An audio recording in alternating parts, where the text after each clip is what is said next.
Hey everyone, welcome back to my channel. I've gotten a ton of questions recently since I posted on my Instagram that I was doing the Discover Your Power Zone training program with Peloton. All about the Power Zone training program. Is it worth it? Can you explain it? Is it a cult? I'm so confused. So I decided to make this video and just kind of lay it all out for you, explain it to you to the best of my knowledge, and give you my advice on doing the programs or doing the classes and whether or not I think Power Zone training is even worth it. So I'm just going to go ahead and get started with the question that I got asked the most was, what even is Power Zone training? So Power Zone rides are rides that are focused on achieving a specific level of output during different points of the ride to help increase your strength, your endurance, and your overall performance on the bike. There are 7 zones of output in Power Zone training that are unique to each rider, and they are determined by your FTP, which is your functional threshold of power. What the heck does that mean, and how do I find out what my FTP even is? So when you're cycling, your FTP, or your functional threshold of power, is the highest average output that you can maintain for 1 hour. To find your FTP with Peloton, you take a FTP test. Those can be found by filtering your classes for Power Zone classes and just searching for the 20-minute FTP class. You should start with a 10-minute FTP warm-up before you move into the 20-minute FTP class. And what the FTP class is meant to do is to find your highest average output in that 20 minutes by pushing you to failure. It is super tough, but it's supposed to be. Throughout the test, you will be cued by the instructor to maintain a cadence and add resistance to increase your average output until by the end of the class you are done, you have nothing left to give, and that will help the algorithm in Peloton determine what your FTP is. The results of your FTP test will give you your range of Power Zone outputs. You get this little thingy-mabobber on your touch screen, and it will show you your zone 1 through 7 when you're riding. When you're in a specific zone, it will light up at the bottom of your screen during your class. So how does Power Zone classes even work? They are different than other classes that you're taking on the Peloton. They're different than your hit and hills or your pop rides or your Tabata rides. Every Power Zone class is going to start with the same warm-up. They're different lengths depending on the length of the class, but you're going to start on an easy flat road, a zone 1, pretty much like any other warm-up that you're taking with Peloton, just getting into the ride and flushing your legs out. Then you move into spin-ups. So a spin-up is fast legs at an easy to moderate resistance. You're going to be moving your legs above a cadence of 100 for about 30 seconds, 3 or 4 times with recovery in between. It's not really work. It should still be a zone 1. It should still feel easy. You shouldn't be breathless. It's just getting your legs moving a little quicker, getting more pedal strokes in. After your spin-ups, that's when you move into a build. Okay, in the build, you are going to be working 1 minute in each zone that you are going to be working in that day. I'll explain that in a second because I know that doesn't make a ton of sense, but you do your build and then you come back, you do 1 minute in zone 1 again, and then you move from the warm-up to the actual class. So what do I mean by what building in what zones you're working in that day? So typically in a Power Zone class, you're working in like 2 to 3 zones for sustained periods of time. So a Power Zone endurance ride where you're working to build your endurance, you might be doing something like 5 minutes in zone 4, followed by 3 minutes in zone 3, and then 5 minutes in zone 4, 3 minutes in zone 3, over and over and over again until the end of the ride, where you end with 1 minute in zone 1 as your descending recovery. In a Power Zone Max ride, you're probably doing something more along the lines of 8 minutes in zone 4, and then 3 minutes in zone 1 recovery, and then 6 minutes in zone 5, and then 4 minutes in zone 1 recovery, and then 2 minutes in zone 6, zone 1 recovery, and then 15-second intervals of zone 7 and zone 1. I know it sounds like a lot, it sounds a little confusing, when you actually get into it, it's gonna make a lot more sense. And the thing about Power Zone training is that the instructors really do talk you through the process the entire time. So if you have never done one before and you're intimidated, just know that the instructor will be there to pretty much hold your hand through the entire thing. One thing about Power Zone training is that the instructors don't really call out resistance or cadence. They might give you the cadence, well, they will give you the cadence of whatever song you're listening to if you're someone who likes to ride to the beat of the music so that you have it. But in general, throughout the entire ride, you are riding to your natural cadence, whether that's 60 to 100, and you adjust your resistance to make sure you're riding in a particular zone. So if you are a low and slow type of rider, you're going to be riding 60, 70 at a higher resistance. If you like to ride it fast, you're going to be riding faster, but your resistance might be a little lighter. As long as you're in whatever zone they're calling out, whether that's zone 2, 3, 4, 5, doesn't really matter. And most Power Zone rides are mainly completely in the saddle because the point of Power Zone training is just that. You are training, you are a more efficient pedaler in the saddle. Of course, you can always take it up if you need to flush your legs out. The instructors will sometimes give 30 seconds in a higher zone to get out and flush your legs out. As long as you're maintaining your zone while you're out of the saddle, go ahead and do you. Okay, so Emily, you're talking about all these zones, you're talking about my output, you're talking about this and that. How do I even know what any of this is? Okay, so how do you know your power zones? There's basically two ways. So the first way to know what your power zones are is to estimate them. The instructors will tell you this during class, they'll repeat this over and over again, but I'm going to tell them to you right now. So zone 1 is your easy all-day pace. So think beginning of a warm-up, descending recovery, like you could just sit there and pedal this out all day long. It should feel easy, and that's it. Zone 2 is still an all-day pace. It's got a little bit of more grit to it, but it's still something that you should be able to maintain for hours, for all day. For all day, you should still be able to do it. You should be able to maintain a zone 2, have a conversation, but you've just got a little bit more grit, a little bit more resistance holding you solid to the bike. Zone 3 is an output that you can maintain for hours. You can have a conversation, but maybe you don't want to. You're at the point where you're riding, you're feeling good, you're feeling a little bit of, you're getting a little bit breathy. If someone asks you, hey, what did you do yesterday? You might be able to answer them, but you're like, I really don't want to talk right now. That's your zone 3. Zone 4 is an output that you could sustain for an hour max. Like, you could do this for an hour and then you'd be done. You're not talking to anybody, you're breathy, you're breathing with your mouth open, you're sweaty, you're in the work now. Zone 5 is an output that you could sustain for 10 to 15 minutes at max if you absolutely had to.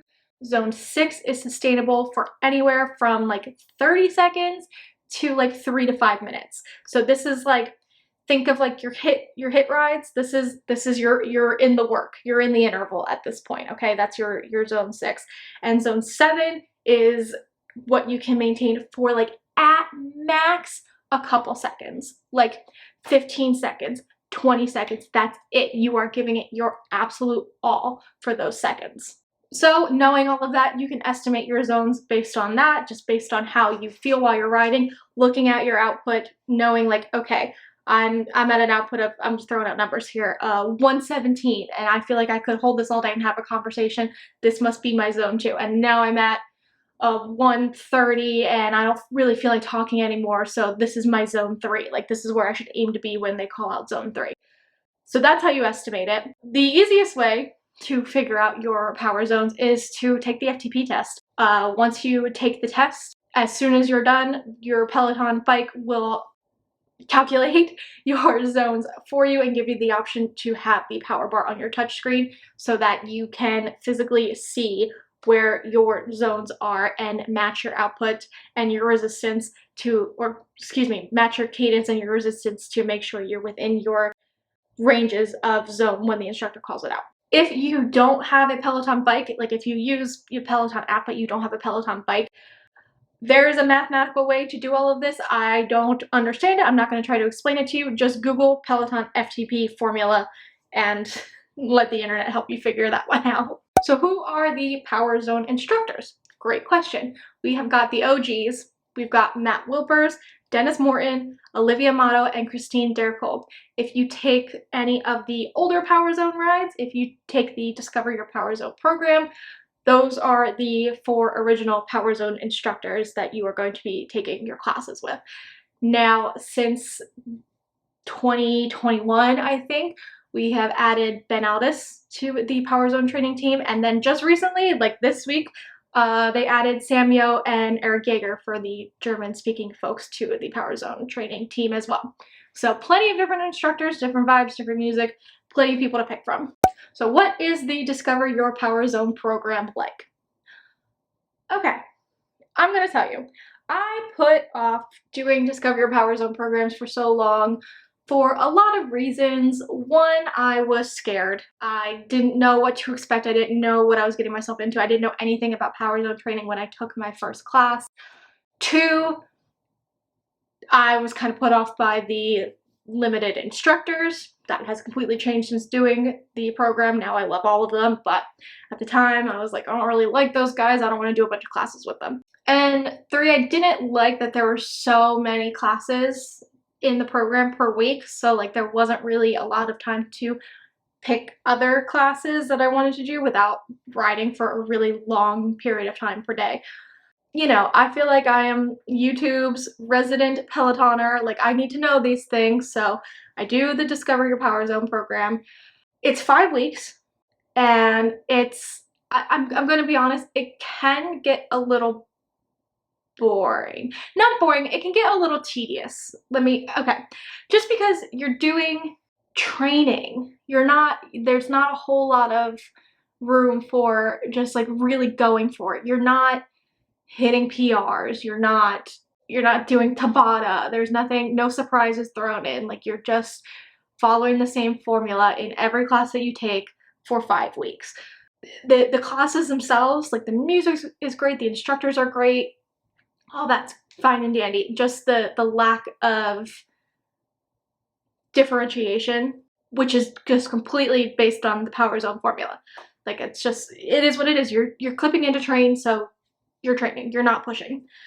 It is absolutely not as hard or scary as you think it's going to be, because it's based on you and your individual abilities. So yeah, we're all working in zone 3 right now, but my zone 3 might be completely different than your zone 3. We're putting out the same amount of effort, but you won't have to worry about matching resistance, and it's not a competition between you and the leaderboard. It's just working on your best abilities. Would I do any of the other programs?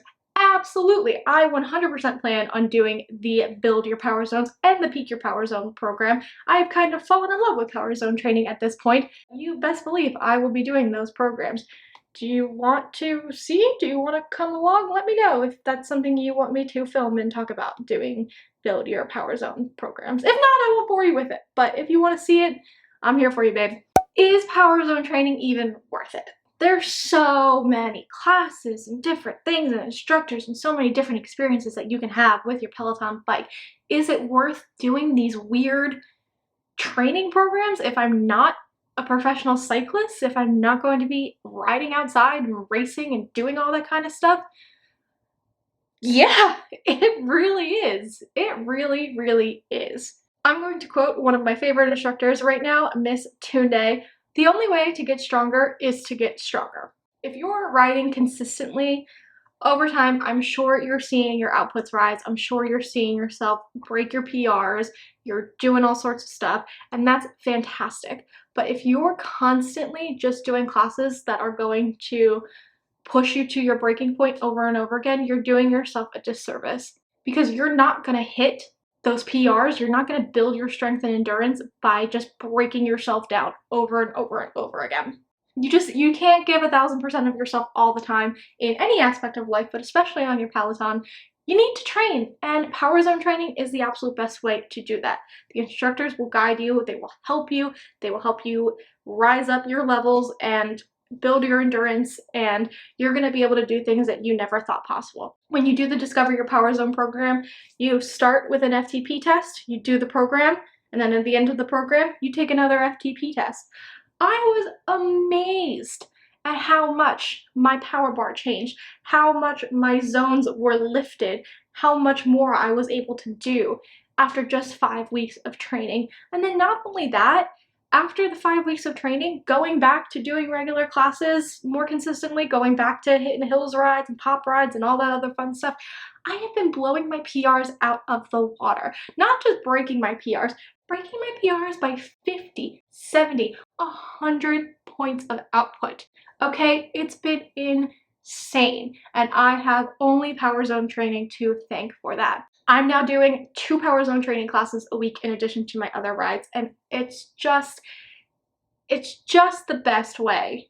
Even if you're not even if you're a more laid-back casual rider, I really, really urge you to throw in a Power Zone training class or two, just so you have an idea of what you're actually capable of doing. I think you will, I surprise myself. I think you will really, really surprise yourself if you just give it a shot. So that's all I'm going to talk about with Power Zone training today, because I know it can get a little technical and confusing, and it's just a lot of stuff being thrown at you if you're completely new to it. If you have any questions at all about Power Zone training, please leave them in the comments down below. Slide into my DMs on Instagram. I always answer all of my DMs over there. If you're like already a super Power Zone training pack person, you have been doing this forever, and you think I'm an idiot and I got something completely wrong, please tell me, because I'm still a newbie at this and I'm just giving what I think that I know at this point. By the way, if you don't already follow me on Peloton, if we don't follow each other, if we don't ride together, I am Emily Shack on Peloton. Come join me. Let's ride together. I love to see you guys on the leaderboard. And that is all I got for you today. Thank you so, so much for watching. If you like this video, if you like my Peloton content, if you like me in general, please consider giving this video a thumbs up and subscribing if you haven't already. I would so, so appreciate it. And I will see you very soon right here in my next video. Bye.